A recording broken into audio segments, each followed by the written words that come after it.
Welcome to Mother-Daughter Projects. I'm Vicki. Today I'm going to show you how to sew a bandana for your dog. The first step is to download the pattern, which you can find at our website, and you're going to get one half of the pattern. You're going to print two of these and you're going to tape them together. Fabric selection. I've actually been using bandanas, but you can use fat quarters or just regular fabric. You can get fat quarters at a craft store and even the dollar store. After you've selected your fabric, you need to pre-wash and then make sure everything is pressed flat. Now we're going to be using the bandana, and bandanas are not square, so you have to fold them in a way so you get the design in the proper orientation. So here I'm pressing this, I'm folding it one edge to one edge, and we're actually working on the diagonal. You take your pattern and lay it on. If you need to pin it, go ahead and pin it. If not, you can just wing it. Cut out your fabric, cut out the pattern.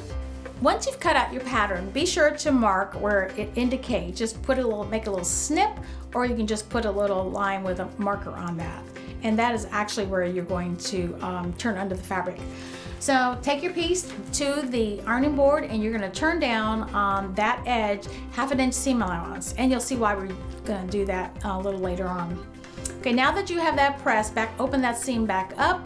You're going to turn your bandana right side to right side and stitch all the way around using a 1/2 inch seam allowance, stopping at that cut mark or that place where you marked.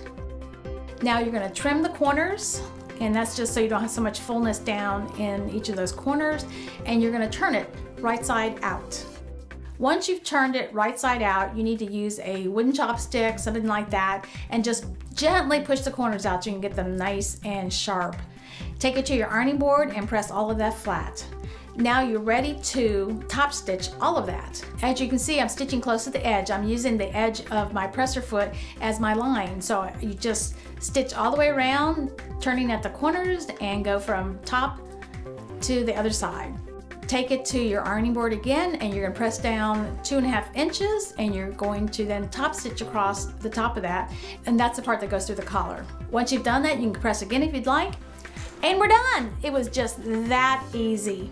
Now this little channel we made the collar actually goes through it, and that's a safety thing, so you're not actually tying a bandana around your dog's neck, which could become a choking hazard, or it could get caught on something. So it just goes on just like that. You can make these, and you can make them for every day of the week. It goes just like this. So let's see how it looks like on Mac. Come here, let's put this on. Here you go. Here you go. Here you go. Let's see how cute this looks. Super cute, girly. Super cute. Look at that. Mac, which one do you want to wear next? Which one? Home Depot orange? Christmas green? Oma blue? This one's great. How about this one? A little plaid. Nothing cuter than a dog in plaid.